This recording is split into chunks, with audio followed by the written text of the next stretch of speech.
ODI world cup में पहला semifinal खेला जाने वाला है। टूर्नामेंट की दो बेहतरीन टीमों के दरमियान एक तरफ भारत है जो अब तक इवेंट में कोई भी मैच नहीं हारी है, तो दूसरी तरफ न्यूजीलैंड है जिसने through out ODI world cup शानदार परफॉर्मेंसेस दिखाई हैं। मुंबई के वानखेड़े स्टेडियम से बेहतरीन अपडेट यह है कि भारत ने टॉस जीत लिया है और पहले बैटिंग करने का फैसला किया है। It was a wonderful toss to win for team India, क्योंकि ये कतरे स्लो पिच है। इतलात जो हम तक पहुंच रही हैं वो ये है कि स्पिनर्स को काफ़ी हद तक असिस्ट करेगी ये पिच, और सेकंड बैटिंग करना इतना आसान होगा नहीं। अभी अतीक ऑफ द रिकॉर्ड हमें बता रहे थे कि यहाँ पर 4 मैचेस खेले गए हैं और चारों मैचेस पहले खेलने वाली टीम ने जीते हैं। So it's going to be very very difficult for team New Zealand, even though New Zealand ने अभी तक शानदार परफॉर्मेंस दिखाई हैं और अच्छा चेज भी किया है, लेकिन भारत की bowling performance through out world cup बहुत शानदार रही है। उनके बैटर्स बड़ा अच्छा परफॉर्म करते आए हैं। दोनों टीमों की स्ट्रेंथ पे बात करेंगे, टॉप 5 स्कोरर्स दोनों टीमों के कौन कौन है, टॉप 5 बॉलर्स दोनों टीमों के कौन कौन है, ये सब होगा इस शो में। लेकिन उससे पहले एक्सपर्ट्स का तारुफ करा देते हैं। हमारे साथ मौजूद हैं टेस्ट क्रिकेटर सिकंदर बख्त, साथ साथ स्पोर्ट्स जर्नलिस्ट अतीक रहमान ने हमें स्टूडियोज में ज्वाइन किया हुआ है। उधर वीडियो स्ट्रीम के जरिए हमारे साथ मौजूद हैं टेस्ट क्रिकेटर अब्दुल रज़ाक और senior sports journalist Abdul Majid Bhatti हमारे साथ मौजूद है। Very lucky to have 2 journalist जो पिछले दिनों भारत में मौजूद थे और अब हमारे साथ यहाँ पर आ चुके हैं। हम टॉस पर जरूर बात करेंगे, दोनों टीमों की स्ट्रेंथ पर बात करेंगे।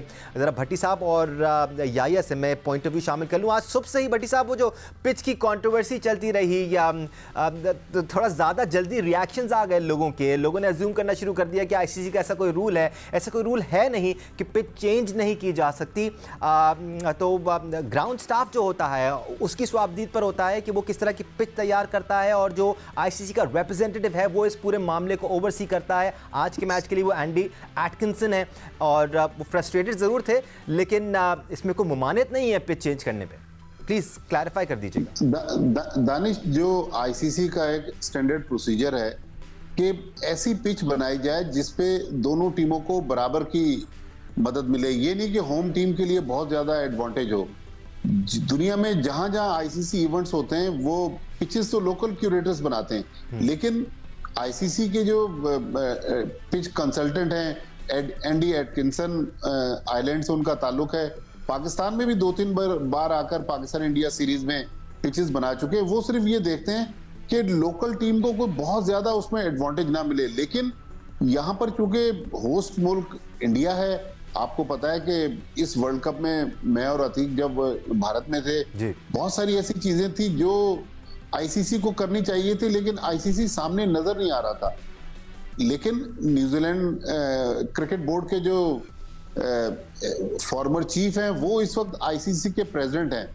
तो आई होप कि अगर कोई इस किस्म की कंट्रोवर्सी होगी तो आईसीसी की इसमें सुक्की होगी, और प्रेसिडेंट चूंकि उनका ताल्लुक न्यूजीलैंड से है तो वो भी उसमें कोई ना कोई रोल प्ले करेंगे।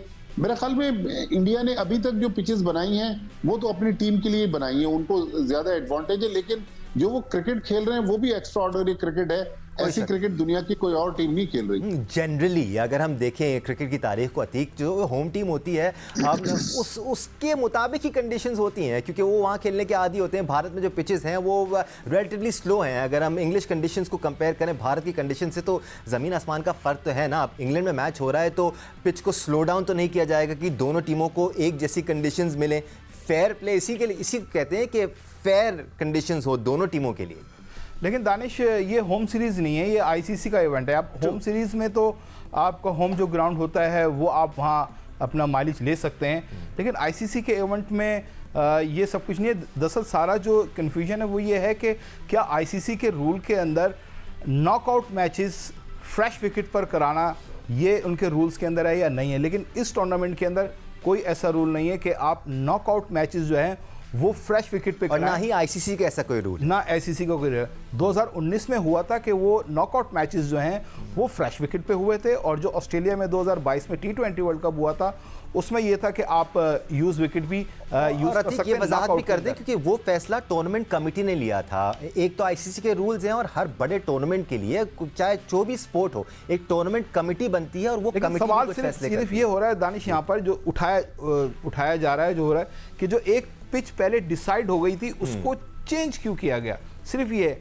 ये नहीं है कि रूल्स ये कहते हैं कि फ्रेश विकेट पर ही कराना चाहिए नॉकआउट मैच या यूज विकेट पर कराना चाहिए, इस पर ऐसा कोई रूल नहीं है। ठीक है, लेकिन जो क्वेश्चन मार्क है वो ये है कि जो एक विकेट पहले डिसाइड हुई थी उसको चेंज क्यों किया गया। At the end of the day Sikandar, दोनों टीमों ने इसी पिच पर खेलना है। दोनों ही टीम अभी तक throughout ODI world cup शानदार क्रिकेट खेलती आई हैं। It's going to be a really good match. मगर इंडिया का ऑब्वियसली अपर हैंड है, वो 9 में से 9 मैच जीते हुए, न्यूजीलैंड से 5 मैच जीता हुआ है। और सबसे मज़े की बात है कि यहाँ पे स्कोरिंग बड़ी हैवी हुई है। जो साउथ अफ्रीका इंग्लैंड का मैच हुआ 399 रन्स किए, फिर जब यहाँ पर बांग्लादेश के हुआ तो साउथ अफ्रीका ने 382 किए, फिर इंडिया ने 357 किए और दूसरी टीमें वहाँ तक नहीं पहुँच सकी। अफगानिस्तान और ऑस्ट्रेलिया का मैच 290 के अंदर यानी 300 के अंदर।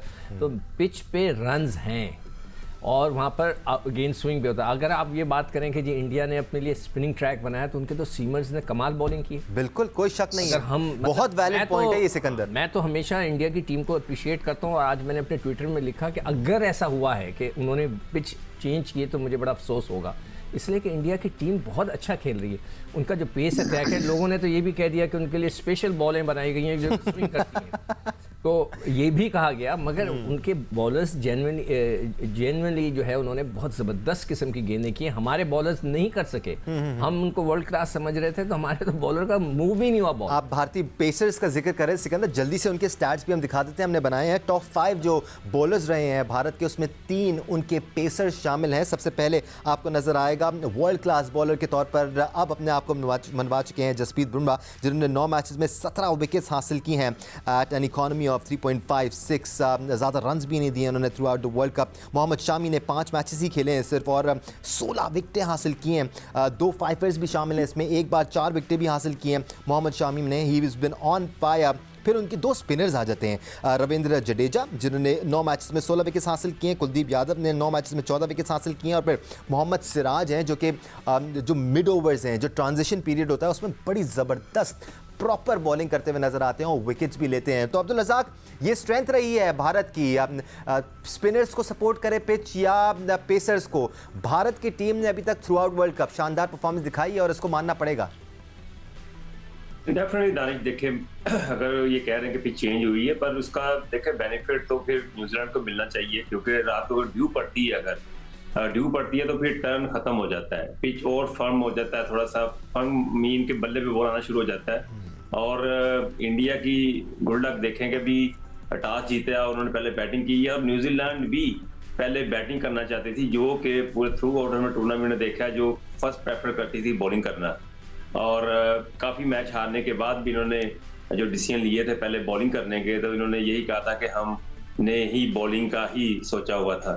तो ये अब पिच जो है देखना पड़ेगा इस पे कितना स्कोर ये करते हैं, और अगर टर्न पिच में है तो फिर मैं समझता हूँ फिर न्यूजीलैंड को ज़्यादा बेनिफिट मिलेगा।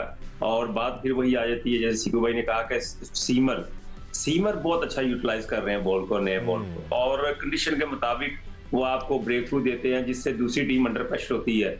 अगर इस मैच में न्यूजीलैंड के पास अगर प्लान ऐसा हुआ, अगर स्कोर अंडर 300 हुआ, तो अगर न्यूजीलैंड पहले ओवरों में 10 ओवर में अगर विकेट थ्रो नहीं करती तो इंडिया के लिए प्रॉब्लम हो सकती। बिल्कुल, बड़े ज़बरदस्त अंदाज में न्यूजीलैंड ने चेजिंग एबिलिटीज़ दिखाई हैं। जिस तरह उनके ओपनर्स आकर रिस्पॉन्सिबिलिटी लेते हैं, लंबी इनिंग्स खेलते हैं, जिस तरह मिडिल स्टेजेस में केन विलियमसन आते हैं, फिर नीचे डाउन दी ऑर्डर उनके दीगर प्लेयर्स भी आकर बड़ी इनिंग्स खेलते हैं। तो New Zealand are no small team here. हम भारत की बॉलिंग की तारीफ कर रहे थे भट्टी साहब, न्यूजीलैंड के बॉलर्स भी कुछ कम नहीं रहे हैं। मैं ज़रा स्टैट्स दिखा देता हूँ फिर आपकी तरफ आता हूँ ताकि हम थोड़ा सा और बेहतर अंदाज में आइडेंटिफाई कर सकें कि न्यूजीलैंड के पास क्या स्ट्रेंथ है as far as the bowling ability is concern. Let's have the top 5 bowlers from team New Zealand as well. सबसे पहले आपको नजर आएंगे मिचेल सैंटनर। अगर भारत के पास अच्छे स्पिनर्स मौजूद हैं, सैंटनर ने साबित किया है कि जी वो किसी भी टीम को बैकफुट पर धकेल सकते हैं। 9 मैचेस में 16 विकेट्स मिचेल सैंटनर ने भी हासिल किए हैं, एक फाइवर भी हासिल किया है इन्होंने। Trent Boult has been superb, even though उनकी पेस अब 140s में नहीं रही है, 130s में आ गई है। मिड 130s में बॉलिंग करते हैं, but he has been spot on. 9 matches में 13 विकेट्स उन्होंने हासिल किए। मैट हेनरी ने 7 मैचेस में 11 विकेट्स हासिल हासिल किए हैं। लॉकी फर्गसन ने 6 मैचेस में 10 विकेट्स हासिल किए हैं और ग्लेन फिलिप्स जो कि एक पार्ट टाइम ऑप्शन है, उन्होंने भी 9 मैचेस में 6 विकेट्स हासिल किए। एक और भी इनके पास पार्ट टाइम ऑप्शन है रचिन रविंद्रा का। तो स्पिनर्स तो भारत के पास भी हैं भट्टी साहब, और इनके जो पेसर्स हैं, इनफैक्ट न्यूजीलैंड के पास भी हैं, और इनके जो पेसर्स हैं वो भी ऊपर से अच्छी बॉलिंग करते हैं। यहाँ पर शुरू में भारत की 1-2 विकेटें निकाल ली जाए तो न्यूजीलैंड अपने लिए ऑप्शंस क्रिएट कर सकता है मजीद। दानिश, इस वानखेड़े स्टेडियम की पिच पर मेरे ख्याल में मिचेल सेंटनर जो है ना, उनकी बॉलिंग जो है वो बड़ी इंपॉर्टेंट होगी, क्योंकि वो बहुत ही फंसा के बैट्समैनों को बॉलिंग करते हैं।